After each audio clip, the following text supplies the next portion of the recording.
Bonjour, donc c'est Lisla d'Influence Event Caraïbes. Aujourd'hui, je suis en compagnie de Maïté Quintana. Alors Maïté, pour la présenter rapidement parce qu'elle le ferait beaucoup mieux que moi, c'est une serial entrepreneuse, elle est multimillionnaire, elle a travaillé avec les plus grands comptes comme Microsoft, a dirigé des entreprises et surtout, ce qui est bluffant, c'est qu'elle est partie de rien puisqu'elle a arrêté ses études en 5e. Alors bonjour Maïté. Bonjour Isla. Est-ce que vous pouvez nous expliquer votre parcours jusqu'à présent?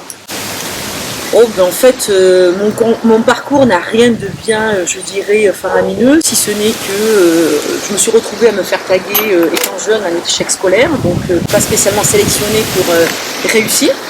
Et finalement, j'ai eu des belles rencontres dans ma vie qui ont fait que j'ai eu la chance de rencontrer des gens qui ont eu confiance en moi, qui m'ont fait avoir confiance en moi et qui ont placé des petites graines qui ont fait que ça a bien poussé et que finalement ça n'empêche pas de réussir dans la vie, ça n'empêche pas d'avoir un métier qui nous fait plaisir et ça n'empêche pas de faire ce que l'on a envie de faire. Voilà, donc après on a tout un tas d'interviews aujourd'hui sur le net qui vont expliquer bien en détail tout ce que j'ai fait, mais c'est voilà, pour moi la grande idée c'est de dire qu'on peut être mal tagué quand on est jeune. Et finalement, ça ne change en rien ce que ça peut donner en termes de résultats. D'accord, donc une autodidacte chanceuse ou une autodidacte qui a provoqué sa chance? Je dirais en effet que le mot chance n'a pas lieu d'être là, mais saisir les opportunités, oui. Et ne pas attendre que le pompon passe au manège 2, 3 fois ou 6 fois, ou dire que finalement on voulait un rose parce que le rouge était plus sympa, etc. Voilà. Je crois que quand il y a des opportunités de la vie, il faut savoir les saisir.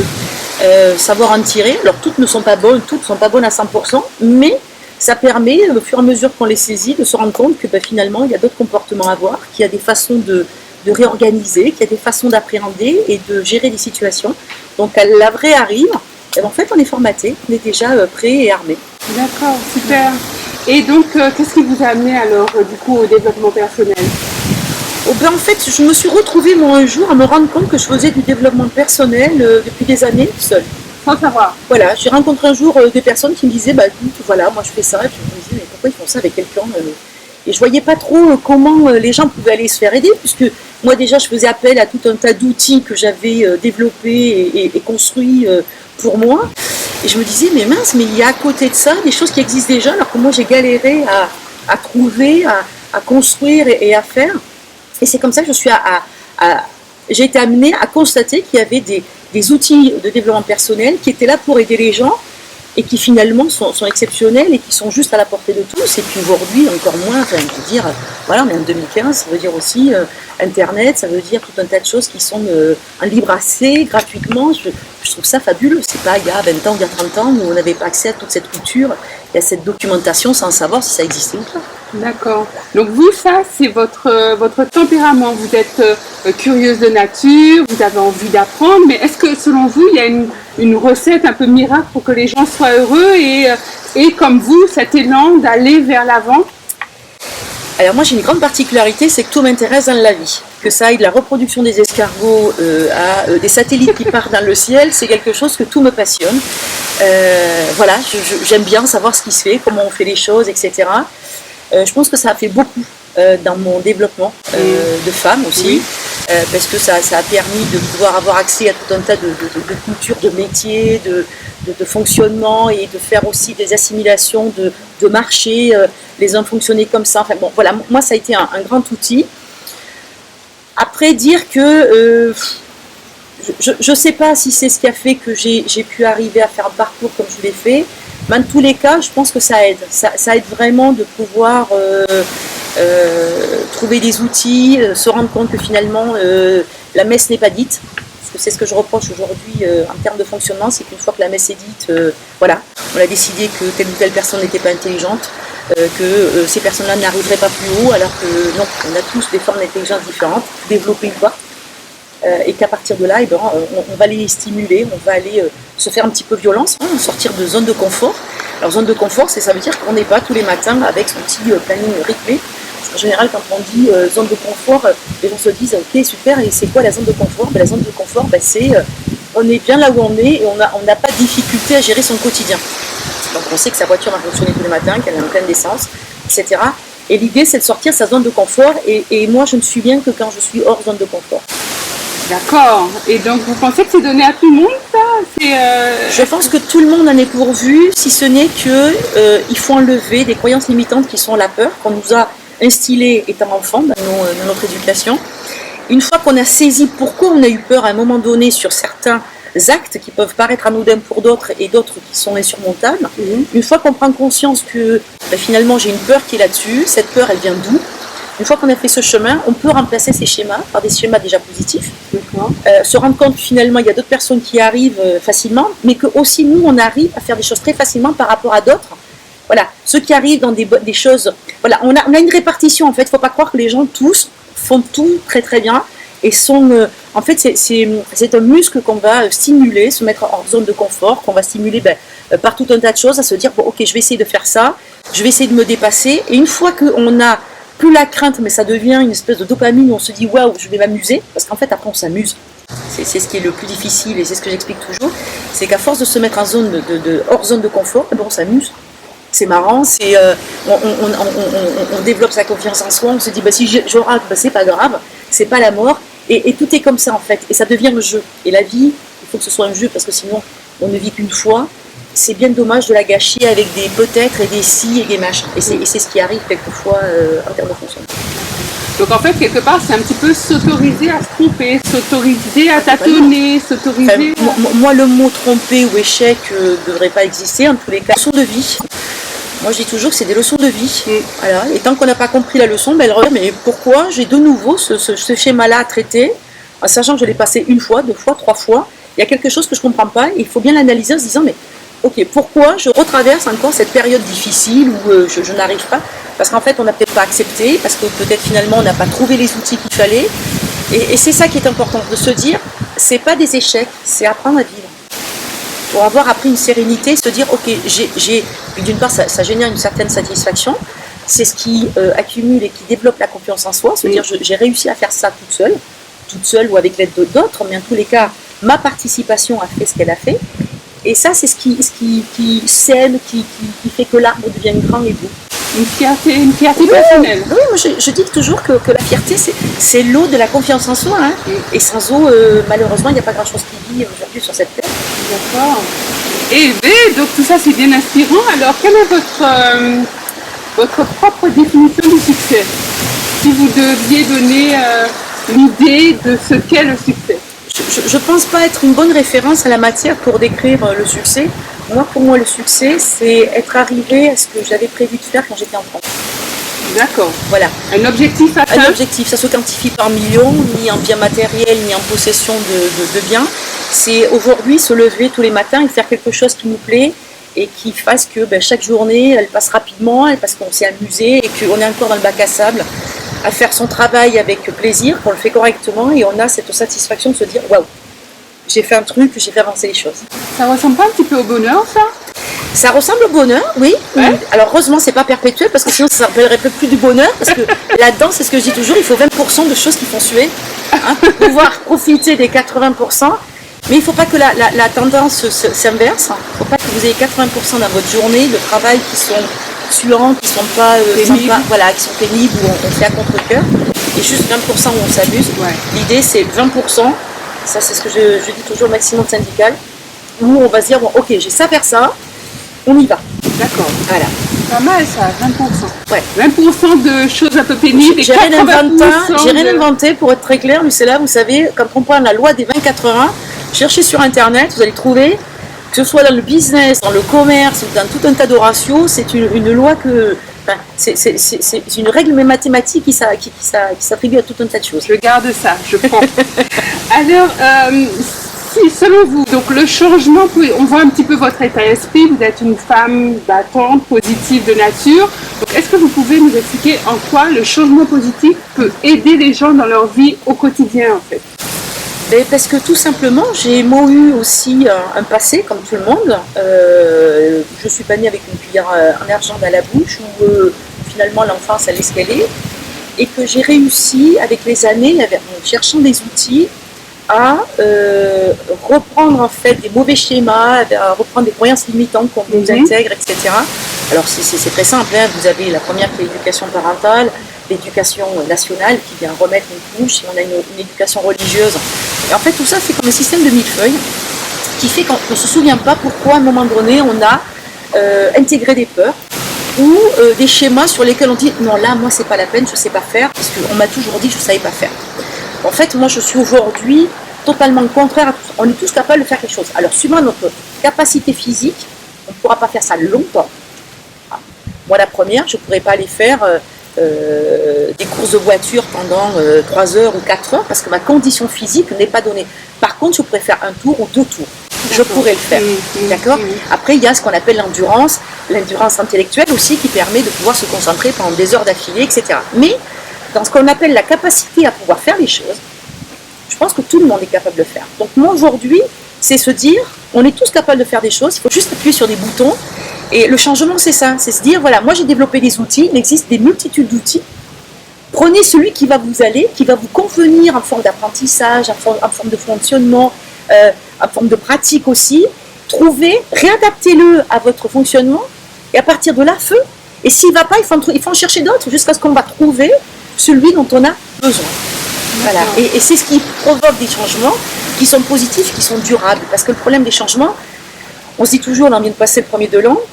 Alors on se dit, premier de l'an, j'ai une checklist, j'ai des résolutions, mais si on en reparle le 30 janvier, elles sont juste à 80%, elles sont toutes mortes. Mais l'intérêt, c'est ça, c'est qu'on arrive à pouvoir faire du changement durable. En vous écoutant parler, j'ai quand même une petite interrogation. Est-ce que ça peut prendre du temps? C'est le travail d'une vie ou ça peut se faire quand même assez vite? Alors, tout dépend déjà les schémas que vous avez, tout dépend les outils que vous utilisez. Dire que ça peut prendre une vie, non. Parce que moi finalement il y a quelques années que je vis déjà en paix avec moi-même. D'accord. Que j'ai trouvé des outils que j'ai adaptés. Et en fait, tout va dépendre de la motivation que vous avez et le degré d'effort, de violence que vous souhaitez vous infliger pour sortir de cette zone de confort. L'histoire, c'est toujours cette bulle dans laquelle nous sommes qui fait que on est bien. Pourquoi aller me faire du mal et aller ailleurs? Si on ne voit pas à l'extérieur de la bulle cet intérêt, où on voit qu'on a une vie meilleure, où on ne va plus être dans le stress, on ne va plus être dans la peur, on va se libérer de tout un tas de chaînes qui font qu'elles sont juste psychologiques et que personne ne voit, parce que le problème il est là. Le reste du monde ne voit pas que vous êtes en souffrance. Une fois qu'on arrive à palper, on se dit, mais vraiment, et si j'essayais juste? Voilà. Et là, quand on essaie une première fois, alors il ne faut pas se donner des grands objectifs pour les premières modifications, mais une fois que vous allez donner les premiers, vous dites, ouais, attends, là, Et quand on se rend compte après quelques mois et on se dit, mais finalement, mais pourquoi j'étais enfermée là-dedans? Finalement, les gens ne voyaient pas que j'étais en souffrance. L'extérieur, mon entourage ne voyait pas que j'étais en souffrance. Et aujourd'hui, je suis beaucoup mieux. Et en plus de ça, je les apaise parce que il y avait quelque chose qui n'allait pas, mais personne ne savait ce que c'était. Et quand on incarne ce que l'on souhaite vivre, en fait, les gens deviennent ce que vous voulez. Ce que vous êtes à l'intérieur, vous allez vous... Parce que naturellement, il y a tout un peu comme la chaîne alimentaire dans votre mère, c'est que vous allez avoir des choses qui vont se greffer, des gens qui vont venir vers vous parce que vous allez être autrement, etc. Et tout va se modifier. D'accord. Donc en fait, les gens ne voient pas lorsqu'on est en souffrance, mais quand on commence à inverser la tendance, est-ce qu'ils le remarquent à ce moment-là? Et là, on dit toujours, tu as bien changé. Ah oui. T'étais pas comme ça avant. Okay. Alors ça peut être pris en bon et en mauvais. Ça veut dire que des gens peuvent vous dire, ouais, t'étais pas comme ça. Mais parce que ces gens-là sont moins bienveillants, avec une utilité, je dirais, entre guillemets, sur votre fonctionnement qui était un peu enchaîné, soumis psychologiquement. Et là, ces gens-là vont dire, non mais t'étais pas comme ça avant, hein, je te reconnais plus. Alors finalement, c'est vous à l'intérieur qui allez ressortir. Et l'intérêt, c'est quoi? C'est que vous puissiez être en alignement avec votre corps, avec votre vie, avec votre esprit. Après, le reste, on ne peut pas plaire à tout le monde, et ça aussi, il faut l'intégrer. Il faut arrêter de penser qu'on peut plaire à tout le monde. Et une fois qu'on a intégré ce type de vision de vie, on se dit, mais waouh, qu'est-ce que j'ai fait? Et là, par contre, il faut faire une partie du deuil de son vie passée. D'accord. Il ne faut pas être dans le regret. Il ne faut pas se dire, j'ai gâché une partie de ma vie ou toute ma vie. L'important, c'est de se dire, voilà, maintenant, j'ai trouvé des outils qui me permettent de pouvoir aller de l'avant, qui me permettent de changer de vie et qui me permettent de vivre mieux. Parce que l'intérêt sur cette vie, on ne passe qu'une fois, c'est de vivre bien. D'accord. Donc c'est ce qui compte. Avant tout, c'est d'être être sincère avec soi, être en adéquation avec soi-même. Exactement. Ok, super. Il y a une question qu'on entend assez souvent, alors peut-être que vous la posez également. Le développement personnel, la pensée positive, est-ce que ça ne met pas un petit peu en dehors de la réalité? Est-ce qu'on n'est pas dans le monde des bisounours? Est-ce qu'on ne surfe pas sur un nuage? Je pense qu'il y a quelques années, quand les premiers médecins sont sortis et qui ont fait leur médecine, qu'ils ont testé leur petit machin, les gens devaient se dire non mais ils se prennent pour des marabouts, ces gens-là, à nous charcuter, etc., à nous faire des saignées. Parce que si on se rappelle du début, le début de la médecine, on se faisait saigner pour faire partir tout un tas de maladies. On sait aujourd'hui que ça n'a pas...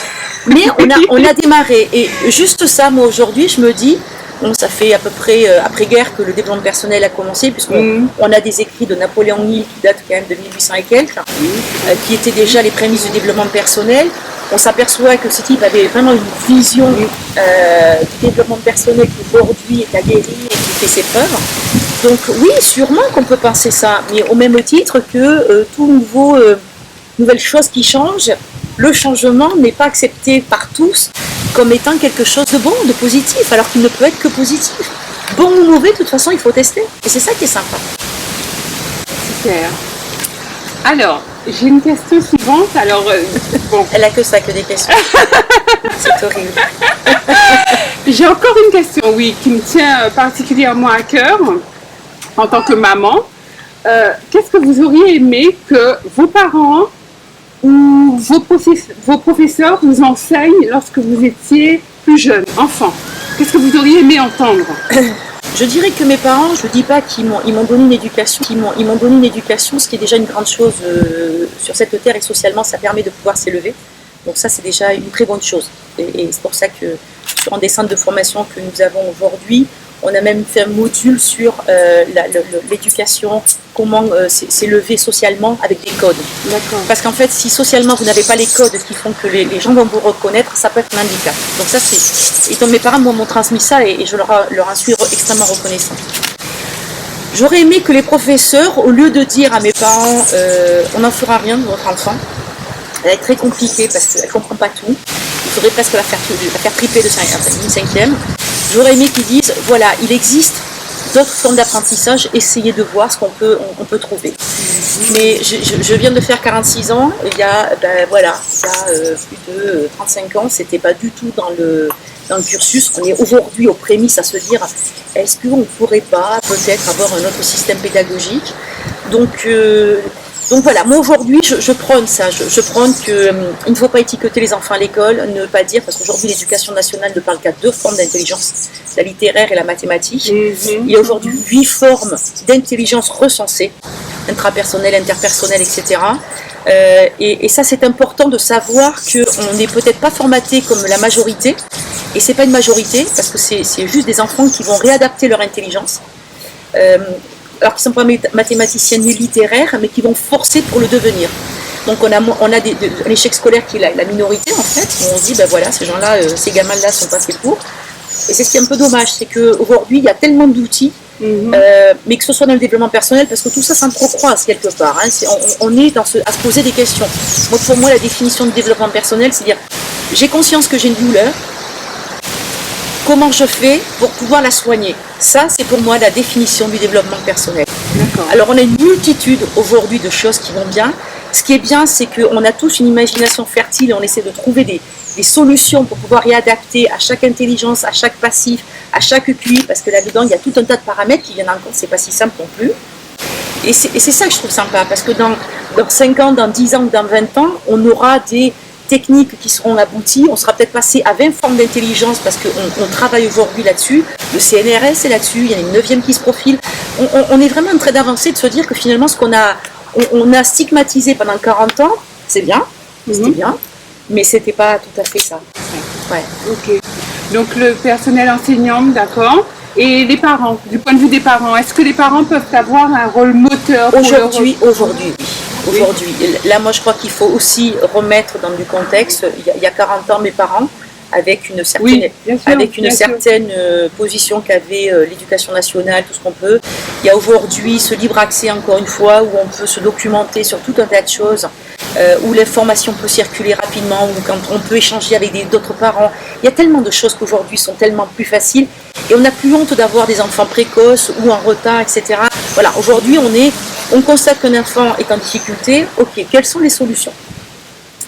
Même le personnel enseignant aujourd'hui se met dans une dynamique en se disant, bon ok, votre enfant a des difficultés, qu'est-ce qu'on pourrait faire comme outil à la maison, à l'école pour pouvoir l'aider? On n'est plus du tout dans cette dynamique qui était il y a 35 ans où on disait, bon ben voilà, voilà à droite parce que c'est les bleus, les rouges c'est les intelligents, ils vont à gauche, mais à droite c'est les bleus. Voilà, Et ça c'est ce qui a de la valeur. Aujourd'hui on est dans ces prémices. Alors il y a des gens qui diront toujours, ah oui mais le développement personnel c'est utopique, etc. Bien sûr, mais il y a aussi des moments dans notre vie où on entend ce qu'on doit entendre, et il y a des moments où on peut entendre la même phrase, et 2 ans plus tard, ben, ça fait résonance. Parce qu'on est prêt à entendre certaines choses et on est prêt à se dire, mais finalement, je ne vais pas traîner cette souffrance, cette douleur pendant des années, je vais juste essayer d'en faire. Et là, on entend une phrase, quelqu'un qui dit un mot, et on se dit, mais qu'est-ce que c'est que ça? Et puis on s'en va à sa bibliothèque, et on se rend compte qu'on nous a offert ces bouquins, parce que les gens bienveillants offrent toujours des livres qui parlent, qui font que... Et on se dit, mais mince, j'ai ce bouquin-là, on me l'avait offert il y a 7-8 ans, et je ne l'ai jamais, parce que je ne comprenais même pas le titre. Voilà, et c'est ça qui a du sens. D'accord.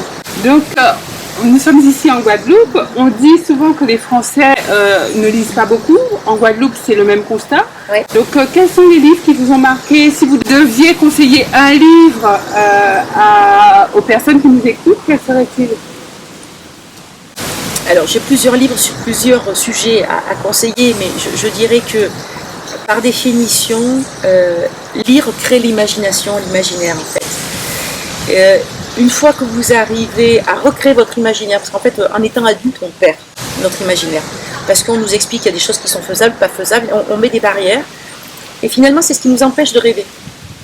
Mais de rêver sur nos projets, sur le projet d'une entreprise, sur ce qu'on pourrait faire, sur la capacité que l'on a à faire des choses. Et moi c'est ce que je fais avec mes enfants, c'est que je stimule sans arrêt leur imaginaire, parce que c'est important de garder ça. Moi j'ai eu la chance de pouvoir le garder, parce que je ne suis pas allée à l'école longtemps, donc ça m'a permis aussi de ne pas avoir ces espèces de barrières qui ont fait que bah non, ça c'est faisable, pas faisable, etc. J'ai eu la chance de travailler avec des gens qui m'ont payé pour me dire non mais tu fais ce que tu veux.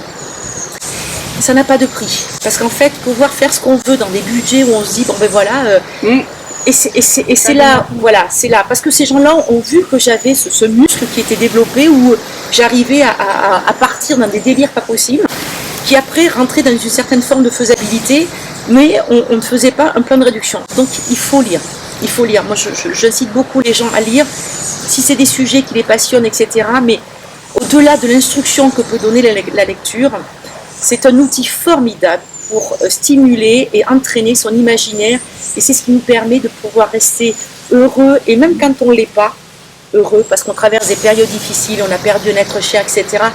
Ça permet de s'enfermer à un moment donné pendant 2 heures dans sa chambre et revivre quelque part. Voilà, l'imaginaire ça sert aussi à ça, ça ne sert pas juste à se dire on va aller regarder Disney, ça sert à se dire voilà, j'aurais pu faire plein de choses avec cette personne-là, j'ai vécu plein de trucs, se remémorer, voilà. L'imaginaire, c'est ça, c'est la mémoire, c'est à nous, c'est notre jardin secret, et c'est juste un outil fabuleux qui est une grande aide pour traverser des périodes difficiles. Voilà.